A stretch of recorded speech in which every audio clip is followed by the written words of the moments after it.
पिछले दिनों केंद्र सरकार ने सिंगल प्लास्टिक के प्रयोग पर प्रतिबंध लगा दिया है। अभी इसका असर सामने नहीं आया है, लेकिन अभी की हालात में जो आंकड़े हैं वो चौंकाने वाले हैं। पिछले 5 साल में देश में प्लास्टिक की खपत 21% बढ़ गई है। इसमें से भी 16% प्लास्टिक को ही रिसाइकिल किया जा रहा है, जबकि बाकी का 5% कचरे के रूप में वातावरण को दूषित कर रहा है। राज्यों की सिविक एजेंसियां अपने अपने तरीके से लड़ने के प्रयास कर रहे हैं। बताया जा रहा है कि स्थिति को संभालने में अभी समय लगेगा। यह जानकारी IFAT इंडिया द्वारा दिल्ली में plastic neutrality through circular economy विषय पर पैनल चर्चा की गई। यहाँ यह भी बता दें कि IFAT इंडिया और मैसे म्यूनसेन इंडिया आगामी 28 सितंबर से मुंबई के बॉम्बे एग्जीबिशन सेंटर में 3 दिवसीय ट्रेड फेयर का आयोजन करने जा रहे हैं। दिल्ली में आयोजित यह पैनल चर्चा उस फेयर से पहले एक विशेष प्रीव्यू शो था। इसमें पर्यावरण, वन एवं जलवायु परिवर्तन मंत्रालय के पूर्व सलाहकार वैज्ञानिक संचिता जिंदल, दिल्ली प्रदूषण नियंत्रण समिति DPCC के सचिव डॉक्टर KS जयचंद्रन, गाजियाबाद के नगर निगम कमिश्नर महेंद्र सिंह तंवर व जम्मू नगर निगम के मेयर चंद्र मोहन आदि शामिल हुए। दिल्ली से डेली न्यूज online.in के लिए बंसी लाल की रिपोर्ट देखिए। आगे का हमारा विजन क्या होना चाहिए। गाजियाबाद की अगर बात करूं मैं, 1500 टन कूड़ा एक दिन में जनरेट करते हैं। 1500 टन कूड़ा बहुत ज्यादा होता है जब आप वॉल्यूम की बात करते हैं, और उसमें तमाम तरह के वेस्ट मिक्स होते हैं। उसको हमें सेग्रीगेट कैसे करना है। एक हाउस होल्ड में मैं हमेशा इस बात को एग्जांपल देता हूँ कि एक मदर जब मॉर्निंग में सफाई कर लेती है, तो अगर सारे बच्चे ये ठान लें कि हमें गंदा करना है, तो वो घर पे भी साफ नहीं रह सकता। तो हम लोग हमेशा ये कहते हैं कि हम शहर को साफ कर सकते हैं, साफ रखने की जिम्मेदारी रेजिडेंट्स की होती है, सिटीजन्स की होती है। तो साफ अगर आप रख भी नहीं सकते तो कम से कम शहर को गंदा मत करिए। गंदा ना करना भी साफ करना है, ये मोटिवेशन हम लोग अपने अंदर लेके चलते हैं काम करते वक्त। अब coming to the point, plastic के ऊपर डायरेक्टली मैं बात करता हूँ। अब इसमें प्लास्टिक कितना होता होगा? 1500 टन पर डे मैंने बोल तो किया कि MSW होता है। 6% मैं नहीं कहता, मैम ने जब ये पॉलिसी डिजाइन की होगी तो आप लोगों ने कहा कि 6% के आसपास हम लोग प्लास्टिक वेस्ट को मान सकते हैं। मेरे को उसमें थोड़ा सा प्रॉब्लम है बेसिकली, बिकॉज हर ULP से मैं यही सुनती हूँ कि 6 to 7% प्लास्टिक। जब हम लोग रूल बना रहे थे और तब भी प्लास्टिक वाज 10 to 12%, और अब during the Covid it has increased. How can it decrease 6%? आपने कोई real thank you very much ma'am, मैं आगे से और नेगोशिएट करूंगा इन लोगों से। जो प्लास्टिक का जो कंजम्पशन है वो 21% इंक्रीज हुआ है। Exactly. तो ये 2016 के रूल हैं, अगर वो 6% था तो आप 21%। That is learning, I think I have updated my self. मैं 6% नहीं 10% की बात कर रहा हूं। 20% मान सकते हैं प्लास्टिक। या 15 से 16%। तो मैं बहुत कंजर्वेटिव था, 6% हम लोग मान के चलते थे कि बिकॉज बहुत सारी रिपोर्ट्स में, गवर्नमेंट ऑफ इंडिया की रिपोर्ट जो आती हैं उनमें 6 से 7% का एक फिगर लिखा होता है। बट 10% भी अगर मान ले तो 150 टन प्लास्टिक पर डे हम लोग वेस्ट के रूप में जनरेट कर रहे हैं। अभी प्लास्टिक जब हम बात करते हैं प्लास्टिक न्यूट्रलिटी की, जैसे मैम ने बहुत अच्छा एक्सप्लेन किया कि न्यूट्रलिटी क्या है, सर्कुलर इकोनॉमी क्या है। मैं अगर इसी को दोबारा शब्दों में समझाऊं तो न्यूट्रलिटी है कि जितना प्लास्टिक हमने पैदा किया है उतना वापसी हम ले लें और उसको प्रोसेस करें। सर्कुलर इकोनॉमी उसका एक प्रोसेस है जिससे कि हम उस पूरे प्रोसेस को हैंडल करेंगे। जब मैं अपनी समझ रखता हूं तो न्यूट्रलिटी और सर्कुलरिटी तब इंप्रूव हो सकती है या तो जो वेस्ट प्लास्टिक जनरेट हुआ है उस प्लास्टिक को हम खत्म कर दें प्रोसेस करके, या उस वेस्ट प्लास्टिक को हम अपने साइकिल में दोबारा इंक्लूड कर लें, और ताकि उसकी जो लाइफ है वो बढ़ जाते हैं, या तो उसको मार दें या उसको अपना दोस्त बना लें। तो मुझे लगता है कि हम जो बात कह रहे हैं वो आगे हम बात कर सकते हैं। राइट में भाई यही चीज है दोनों। तो जैसा मैंने कहा कि या तो जो प्लास्टिक हमने पैदा कर लिया है इसको अगर राक्षस मान लिया है तो इसको मार दो, और अगर इसको दोस्त बनाना है तो अपने साथ इसको रख लो ताकि ये कहीं और बिछड़े ना। जब ये बिछड़ेगा हमसे तब ये हमेशा राक्षस की प्रवृत्ति अडॉप्ट करेगा।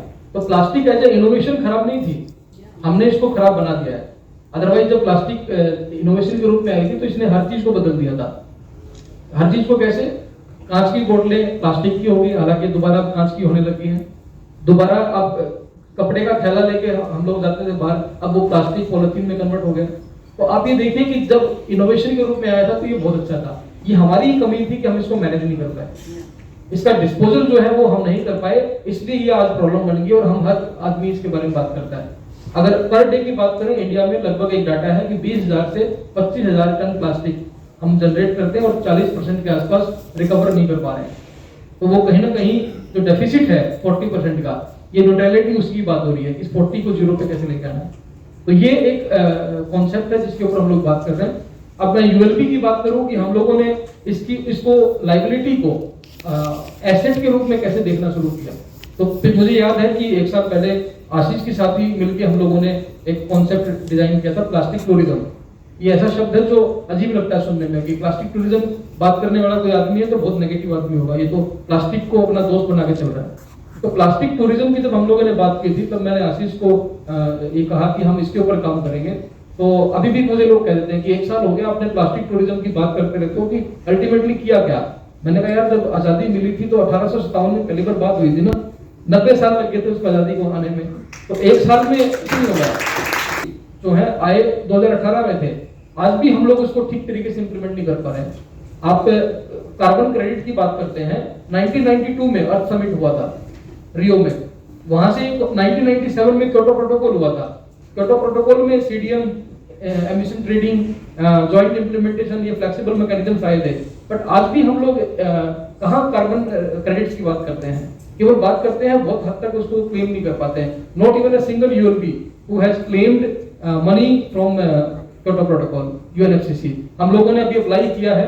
अगर इन्वायरमेंट में तो वियना तक बात चल रही है, पूरा वर्ल्ड इस मामले में बड़ा परेशान है। एक तरह से देखा जाए तो पॉल्यूशन बहुत बड़ी समस्या बनी पड़ी है, और खासकर सिंगल यूज प्लास्टिक पर जो हम बात कर रहे हैं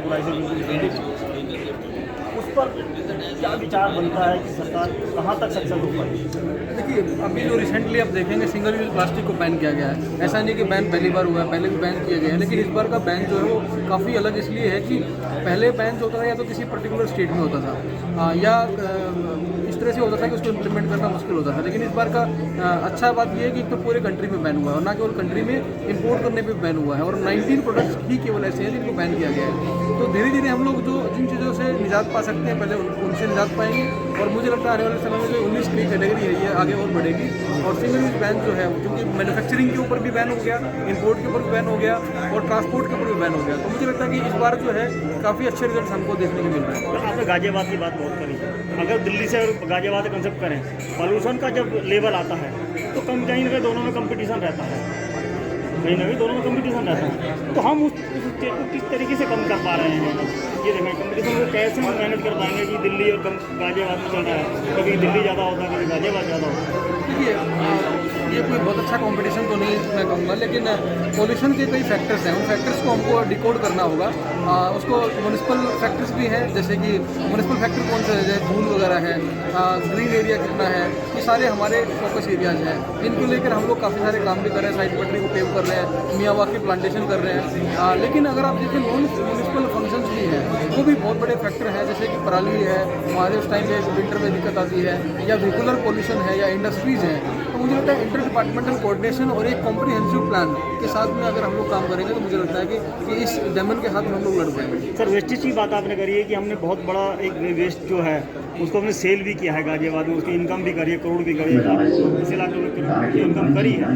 लेकिन आपने जो 4 तरीके में जो प्लास्टिक को बांटा है उस पर जो बहुत बड़ा वर्ग है जो अवैध रूप से भी तो इन चीज़ में आता है, तो उसकी कैलकुलेशन कैसे होती है। प्लास्टिक अलग से आ रहा है, आपने बिस्लरी की बात करी, वो एक कंसेप्ट है, कई कंपनी का कंसेप्ट है, लेकिन उससे अलग भी आ रहे हैं, अलग तरीके से भी लोग इलीगल तरीके से जो मिक्सचर वगैरह के जो पैकेट बेचे जाते हैं, तो वो कैलकुलेशन भी तो एक अलग सी मायने होती है ना। इसी के लिए ना सीपीसीबी ने कहा कि जितने भी पीआईबीओज हैं, पीआईबीओज कौन से होते हैं, प्रोड्यूसर्स, इंपोर्टर्स, ब्रांड ओनर्स, इनको अपने आप को रजिस्टर कराना होगा। तो अभी तक CPCB में 5 से 10% लोग ही समाधान हो सकता है।